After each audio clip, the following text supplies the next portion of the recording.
We're going to go ahead and get started tonight. I want to welcome everyone here. But we thank you for coming. There's a good crowd, and we're glad the rain held off and got a good crowd here tonight to hear their presentation. I know they've met several people today that had civic groups from Kiwanis and Civitans and Chamber and high school students and senior citizens, and they'll go over that today. So I'm going to turn it over to Kurt Hankins, and really tonight is just to let them show their presentation, see what if they want to get feedback, answer some questions from the citizens, we'll do that too. Kurt, I'm going to let you take over and introduce our guest, and y'all just do what you need to do. Thank you. Just real quick, most of you at this point have seen my face at least one time in the newspaper. I apologize for that, but I can't do anything about it. My name is Kurt Hankins. I'm standing in front of the microphone somewhere. My name is Kurt Hankins. I can talk loud and it's not a problem. I'm with Good Mills in Kaywood. We have been working with City Hamilton for many years as their engineer, most recently on the downtown project, and I'm sorry, but we're almost done, so bear with us on that. The City of Hamilton has decided to undertake a feasibility study. Hence the name on the board. Aquatic Feasibility Study to determine the feasibility of doing an aquatic center here in Fayette. This is the beginning of that process. We're not here tonight to decide yes or no. We're here tonight to gather information. And that's what we've done. We've brought Kevin Post from Councilman Hunsaker. Hey, close enough. I've been mispronouncing it all day. I will continue to mispronounce it for the next however long we continue this process, so just go ahead and get used to that.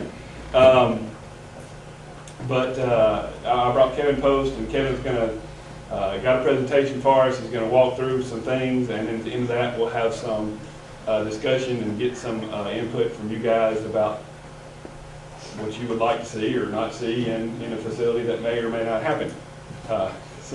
But this process is just to determine, well, I'm going to let Kevin tell what this process determines, okay? Thank you. Good evening, everyone. Again, my name is Kevin Post. I'm here representing Councilman Hunsaker. Our agenda for this evening, I'm going to give a quick introduction about who Councilman Hunsaker is. The bulk of the presentation is going to be talking about aquatic trends and developing a common vocabulary. So that this afternoon or this evening, when we're talking about what you'd like to see, when you say I like a spray ground or I want to see a vortex, we're all on the same page in terms of what that means. Then I'm going to show some example facilities about how other communities have incorporated all these new trends in aquatics into their facilities. And then again, at the end, we're going to open it up for a needs and goals discussion. So I really want to hear what you want to see in this aquatic center. So as we're looking at the feasibility, looking at the feasibility of a pool that meets your needs. So Councilman Hunsaker, we are an aquatic planning and design firm. We have a headquarters in St. Louis, Missouri that I'm out of. We also have offices in Denver and Los Angeles. We've been in business for over 40 years, and through that time, we've designed over 850 aquatic facilities. And more specifically to this project, we've done over 175 feasibility studies, and that's what I specialize in at Councilman Hunsaker. Again, the purpose of this project, we are not designing the pool today. We are not going forward with construction tomorrow. Right now, we're just really determining if it's feasible to do a pool and to meet the needs of the community in a sustainable manner at a cost that we can afford. So our process includes three major components, and we are at day one of the needs assessment, which is developing that common vocabulary, creating that vision. We're going to do tonight. We've also met with a variety of stakeholders throughout the day. So we met with senior groups, we met with students, we met with community organizations, trying to get different input from as many representatives as we could. Because again, while I can look at math and look at trends around the country, this is the first pool that I've ever done for Hamilton, and every community is unique. So this is supposed to be Hamilton's pool, not St. Louis's pool, not Texas's pool. And then we're also going to evaluate existing area providers. One of the things that's going to impact this is not just going to be a pool that will serve citizens here, but it'll draw from a very large area. So what's going to influence people's willingness to come to this facility is what other opportunities exist. We'll also be documenting what other community pools are in the area, what amenities they offer, so we can make sure that we differentiate ourselves and make ourselves unique. We're also going to research area demographics, looking at the trends in terms of population density and growth, age distribution, income characteristics, because this facility will likely be around for the next 30 to 50 years. So it's not just about what is here today, but where we're going to be in the future. And then with all that information, hopefully we'll identify who the potential users would be, and we can start developing our concepts. With that, we develop not only the opinions of what will be in that facility in terms of amenities, sizes, types of pools, indoor, outdoor, recreational, competitive, but we're also going to determine what that'll cost. And with each of those options, we also develop a concept. So you can kind of see what that's going to look like in terms of how the space can be oriented and what's going to be included. And then with that, we'll understand how much of a site, in terms of how much size we need, how much parking we need, and then utility demands. And then the next part is the financial performance, which is, this is really where the feasibility comes in. If we know we have money to build it, is it going to be feasible for it to be self-sustaining, or maybe even generate a profit? Are we going to be able to sustain it for the next 30 to 50 years so it is an asset to this community? So we'll estimate the total revenue potential, also look at the operating expenses, and then you'll see what the overall operating cash flow is. When we talk about what is a pool, the definition of a pool is constantly changing. It's really been evolving over the past 10 to 20 years. And in the 1960s and 70s, a pool was just a pool. It was a square box, had a square concrete deck, had a chain link fence. If you were really lucky, had some barbed wire across the front. Probably even had a sign up front that said, no diving, no splashing, no spitting, no horseplay, but have fun. Well, that's changing. There's a lot of different definitions of a pool. Mostly revolves around how you're going to use it. So we typically break it up into these 4 categories: competitive, recreational, instructional, fitness, and therapy. The reason is each one of these has a different definition of pool, mostly related around water depths and water temperatures. The competitive swimmers like deep water, they like cold water, they consider that to be a fast pool. Recreational users typically like it to be a lot shallower. They also like the incorporation of a lot of those fun amenities, and they like it to be a little bit warmer because they're not quite as active. We look at the instructional user group, we're looking at different depths depending on different instructions. When we talk about teaching little kids to swim, I always say we have to have a lot of gutter crawler space so they can make their way around the pool without feeling unsafe. And of course the fitness and therapy group, having that unique opportunity to get in the water, be mobile, be active. When we talk about the competitive swimmer, what they want is pretty clearly defined. They want a pool that meets the minimum regulatory requirements. At the top left is a 6-lane 25-yard competition pool. That is the minimum requirement for both NC2A and high school swimming. On the very bottom, we have a 50-meter by 25-yard. That is the definition of an Olympic-sized pool. It's a long course dimension that is used for the USA club swimming in the summer months, their long course season, and also that's the FINA international standard. And up in the top right, we have a 25-yard by 25-meter pool. That's kind of a hybrid between the two, not building the full 50-meter pool, but still offering both yards and meters. When we talk about the recreational group, this is the largest of our user groups. According to the National Sporting Goods Association, about 90% of Americans consider themselves recreational swimmers. This is because it includes all the groups. Whether you're a child, the teenagers, the young adults, the seniors, it's something for the entire family. Even a lap swimmer who maybe isn't competitive, who wants to swim laps, will consider themselves a recreational lap swimmer. Some of the things we see for that reason is having fitness lap lanes. Maybe we don't need to build the full 50-meter pool or even the 6-lane 25-yard competition pool, but it doesn't mean we don't want to have opportunities to swim laps, stay fit, teach kids to swim. So we've often done that with either just 3 25-yard lanes or 4 25-yard lanes, so offering that opportunity to host water aerobics, swim lessons. And beyond that, we can also attach that with our recreation amenities. They don't have to be a separate body of water. So in these examples, you can see there's a zero-depth entry with a big play feature, and then it goes right into a 6-lane 25-yard competition pool that does meet the minimum requirements. So all one body of water, but meeting 2 different user groups' needs. You can see down here, this one is actually 4 lap lanes. During the day, they put a crossing activity across it, but in the mornings, they can take those out and offer swim lessons. And that's actually attached to a very large lazy river. So it's a little segment off to the side of a lazy river.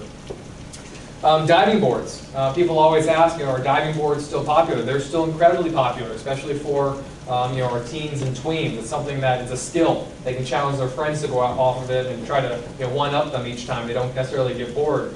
The question always comes up is about liability. Aren't diving boards being removed? Well, they're being removed because codes have changed, and old diving boards were designed to old standards. They don't meet the new standards. That's why they're removed. When new pools are designed, meeting the current codes, meeting the new standards, those liability risks go down.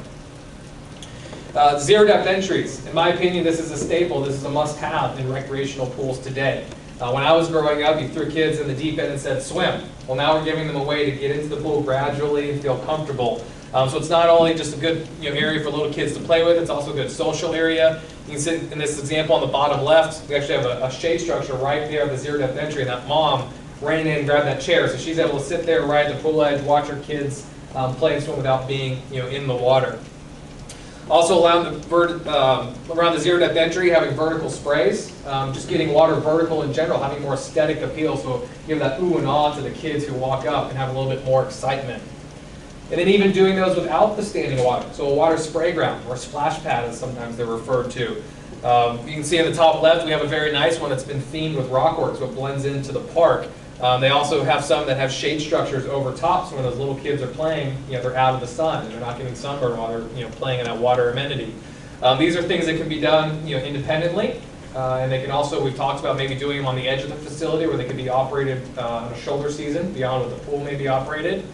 And in these examples, we've also tied them in with that zero depth entry. So they can all be one body of water, one fluid motion, going from having those zero area splash areas for the kids to play in, and then go right into that zero depth, into that 12 or 18 inches of water. And then also the kiddie pool. While spray grounds can often fill the need of that kiddie pool, giving the little kids an area to play in a safe environment, we still see having some standing water for those little kids, the 6 and unders to play in, is important. In this area, we actually show that there's a zero depth entry. We just built a wing wall around 1/4 of that zero depth entry, so it's still part of that pool, but it keeps the kids in so they don't go past that 12 inches of water. And then in this example, we actually have it as a separate entity, so it's removed away from the pool, so they're not getting run over by the adults. Some of the things that we often ask people about what they prefer, in this example, a mom who has a 3-year-old and a 9-year-old can watch them all in one area. Where in this example, oftentimes these are off to the side, they even have their own separate fence, and you have that separation of the family, and that becomes a challenge within the park. The interactive play features. As we talked about earlier, the old signs used to say, no spitting, no splashing, no horseplay, but have fun. Well, now we're giving them opportunities to have fun. These are essentially water jungle gyms, but put into the water. And they have valves that the kids can turn, ropes that they can pull to splash on, water slides for the little kids, multiple towers that they can climb up on. And so they're really becoming fun and interactive. And the size of these is the limits. They can be very small, up to we've seen multi-million-dollar ones just for this feature. And of course, water slides. Now, everyone has water slides, but there's also a reason why everyone has water slides. They're incredibly popular. People always ask, about, well, where are the water slides? What type of water slides do you have? This example is what we call a family water slide. So this is a water slide. Typically has a height requirement, either 42 or 48 inches, but it's something that anyone in this room would feel comfortable, going down. Because of that height requirement, we often see the need of adding kiddie slides. So something that is a little bit smaller, doesn't have a height requirement. You can also see they can be themed. This is a great opportunity for theming. And if we're going to do something for the little kids, we also need to do something for the older kids, something that's a little bit more extreme. So drop slides are becoming more and more popular, whether they're just simple straight drop slides right into the pool, or much more extreme that has maybe a couple turns and is a speed slide before you drop into the pool. The nice thing about this, when we look at having deep water, we need to maximize the use in the deep water. So it's not just a diving board. This example right here, you see the drop slide. We also have a climbing wall. And then off to the side of the picture where it's cut off is a diving board. So there's a lot of different deep water activities. And if we're going to do drop slide, maybe we go even beyond that and do some thrill-oriented slides. And a lot of the things that you see at water parks, they're now creating toned-down versions for municipal entities, for cities to include in their pools. The video on the top left is a bowl slide. You come down the speed area, you turn around the bowl, and you drop out the middle. This video off to the right is a flow rider. So when the first wave pool was invented, it was meant to be a surf simulator, but you couldn't actually surf on it. This flow rider is now that surf simulator. That's a very fine sheet of water. You can see on video of yours truly on a boogie board. The nice thing about this is the danger has been removed. That entire piece of equipment is essentially a giant trampoline. They know everyone's going to fall. That's part of the fun. So it's all padded, it's all trampoline, they know it's going to happen. There's actually a lifeguard off to the side right now kind of telling me what to do because he's trying to get me to fall so that I get off and the next person can come on. And this video runs a little bit long, but I'm going to go ahead and pause because everyone always wants to see me fall at the end, so I'll let you guys see it. So what he's trying to do, he keeps telling me more and more things to do. He started telling me to throw the board out in front, hoping once I lost the board I would fall up. And then eventually he starts to tell me to get on my knees, and that's where things just went bad. And that's a way to keep things with the throughput. While this is only one rider at a time, one of the things we've talked about a lot is this is also a great spectator amenity. So even if you're not going on, you may want to go sit and ride or watch everyone else fall. So you see, yeah, it tells me to get on my knees, and then you fly up. And at the top, there's actually, it's a padded grating. So the water flows right through, but it's all padded. Now, we talked about a lot of active things to do at the pool, but beyond that, not everyone goes to even swim at the pool. They want to, be social. So having some passive areas, whether it's wet decks, which is actually this area right here, it's just a couple inches of water, and they put lounge chairs all around it. So the moms are all sunbathing, but in the pool. Just a couple inches of water. Warm water spas, bench seating, bubble couches, actually have areas where you can lay out, and there's bubbles coming into the pool. All these kind of passive areas for that social experience. Also inclusion, kind of multi-purposing, again, is in this area is those lap lanes, but having water volleyball and water basketball. You see the teens, having that sport that they can challenge each other with is really popular. And again, this is a nice area because this is your lap lanes. You put a volleyball net across in the afternoon, it becomes volleyball. In the morning, you remove that net. You can do swim lessons, water aerobics, make sure that space is used all day as much as possible. And then climbing walls, whether they're the pre-engineered style with fun colors or the clear version, or even this custom kind of rock work entity. Again, this is bringing more activities to the deep water, also bringing some amenities in for our older children who maybe get bored just going off the water slide over and over again, something they can challenge themselves with. Again, these are also actually extremely safe. As you can see, they're actually cantilevered over the pool, so the higher up you go, the more you fall into the water. And again, the goal is that everyone's going to fall into the water, so it's planned for that to happen. Also, zip lines. We talk about, these are becoming very popular at our university pools for student rec centers. And again, it's just an area over the lap lanes. We have a high freeboard here. You can also build a temporary platform. Again, this is a multi-purpose space because it can be your lap lanes in the morning for lap swimming and lessons, and you put the zip line up in the afternoon and allow the kids to go out throughout the afternoon. Also, floatable structures. Whether it's simply putting a floatable structure in the pool, this is also another amenity for multi-purpose because you can put this in the lap lanes. They're just simply tethered to the bottom of the pool. You can remove that cord and pull them out and put them into storage. And then we tether several of them together. We call that a lily pad walk. So it's a crossing activity. Kids try to challenge themselves, going across. Obviously, there's the net, and again, it's planned to be safe if they're going to fall into the pool. And also moving water. One of the most popular amenities at water parks that we're starting to see brought more and more into community pools is the lazy river. When we bring them into municipal pools, we often call them current channels because they're not necessarily quite as large, quite as extreme. They're typically toned down. They're often blended in as part of the leisure pool. So you can see this one, this is a big leisure pool out here, and this area just goes around underneath the slides and comes back. Also, this area right here is what we call a water vortex. So it's just a circular area of water that uses a pump to drive it in a circle. Kurt and I were talking earlier, I don't know why kids love it, but they do. You can't get them out of it, and it seems like it would make me dizzy after a while. The other nice thing about it is that area is just run by a pump, so you turn that pump off. It can be a water volleyball area. It could be a swim lesson area where all the kids are in a nice flat zone, secluded, where the instructor can keep their eyes on them. So it's a great multi-purpose space. When we talk about the lesson and instruction program in class, we have a community that has a river right here in town. And I feel that teaching kids to swim is a life safety skill. So this is one of the most important user groups in my opinion. Councilman Hunsaker used to own and operate swim and tennis clubs in the St. Louis area. And Joe Hunsaker, one of our founders, used to tell me stories. I can get anyone to pay $45 for a private tennis lesson, he would say. But no one will pay $45 for 8 swim lessons.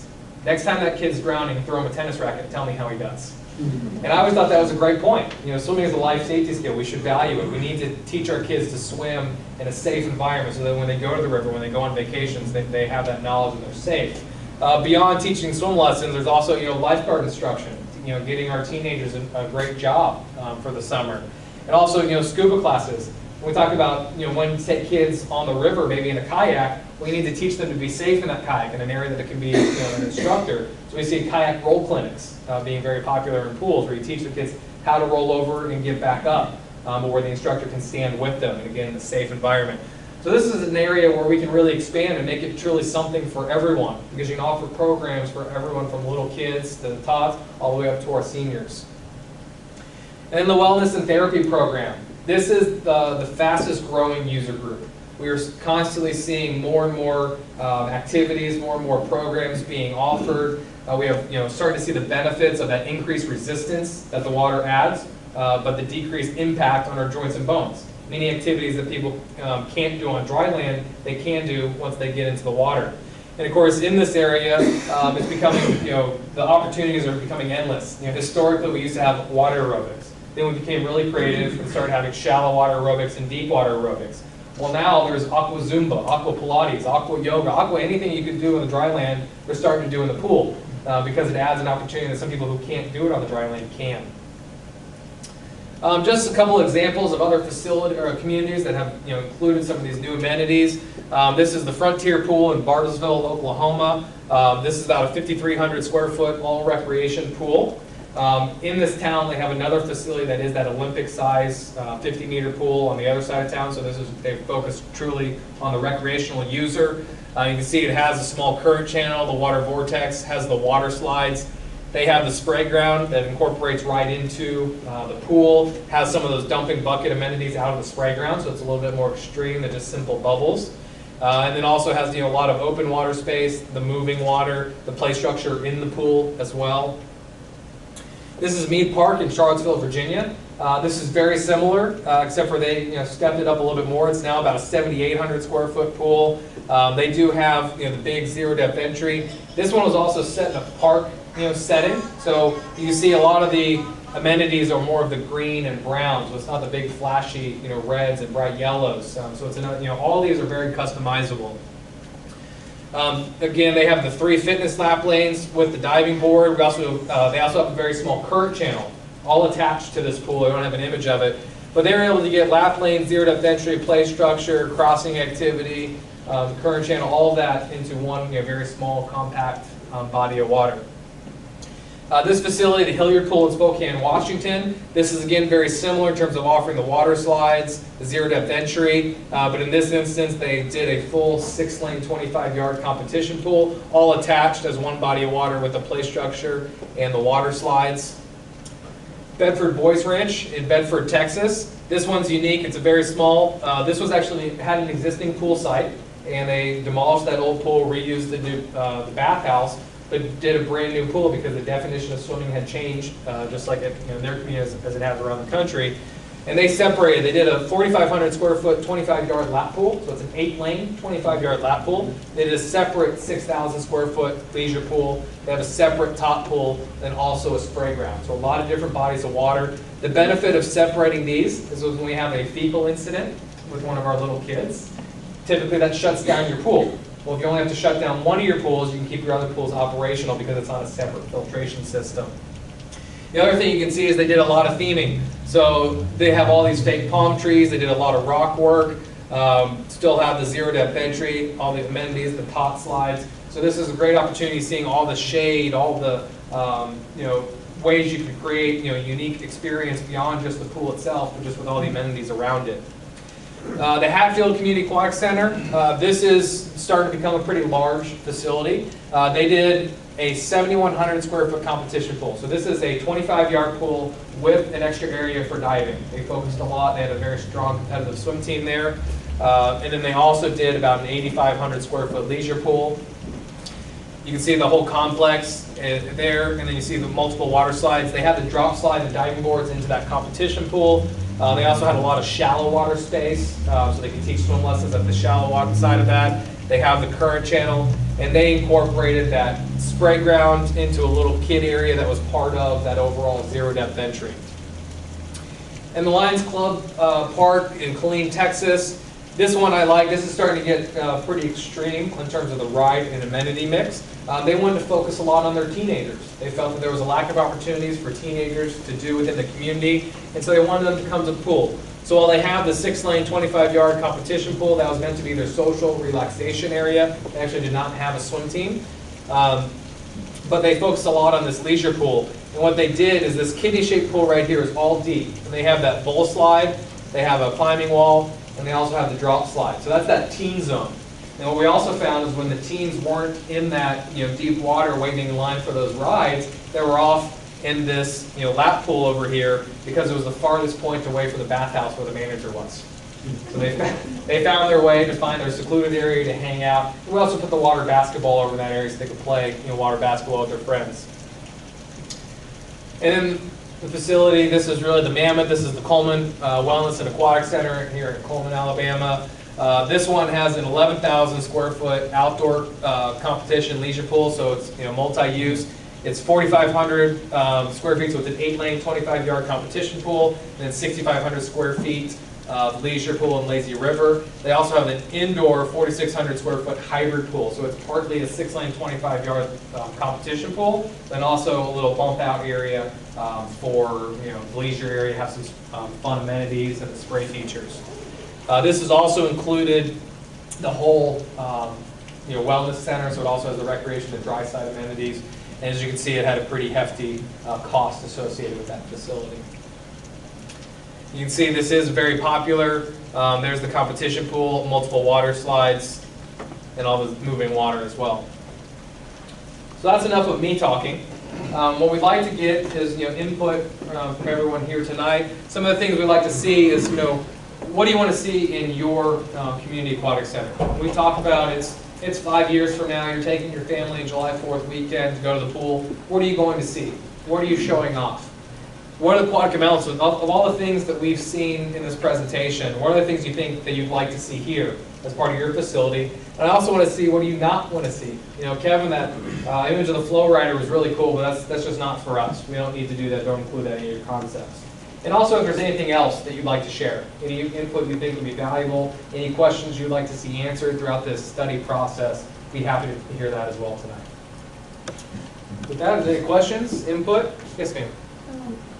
I don't know, like how the salt systems, could that be incorporated or something like that? Yeah, absolutely. So the salt systems, it's on-site chlorine generation, so there's still chlorine in the pool, but they use salt in the pool to actually generate their own chlorine on site, which helps reduce cost, and that's certainly something that could be included.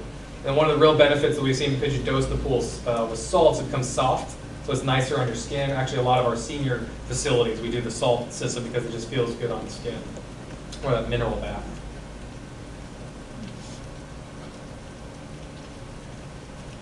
What else? Anyone want to see a pool? What did you like? I want to see a pool. What did you like in the stuff we showed? What's your favorite? I like the thing that went down in the tube. The bowl slide, the big water slide? Yeah, is that what you screamed out for? You got excited? That was pretty cool. What about you? I've got lots more than one that I'll tell you one I love.